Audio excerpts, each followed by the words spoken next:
روز 10 نوامبر سال 2023 هنگام ادای نماز جمعه در مسجد شهر دزرژینسک در کنار جنوب و شرقی شهر مسکو یک مرد با گراناتا وارد مسجد شده تهدید به ترک کردن آن کرده است.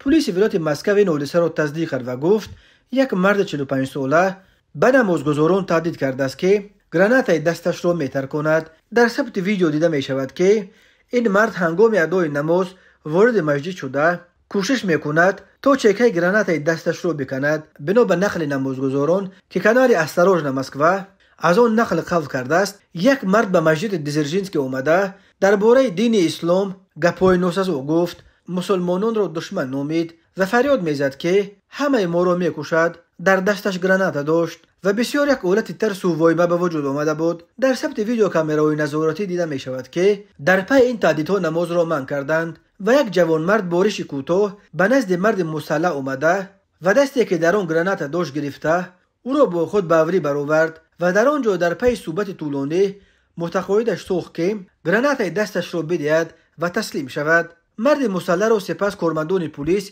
که به جای حادثه دعوت شده بودند دستگیر کردند. بعدا معلوم شد که خوشبختانه گراناتای با خود آورده این مرد مولیاژ بوده است، نه سلاح واقعی. بنا به اطلاع تلگرام کانال 112 مردی که به مسجد حمله کرد مست بود.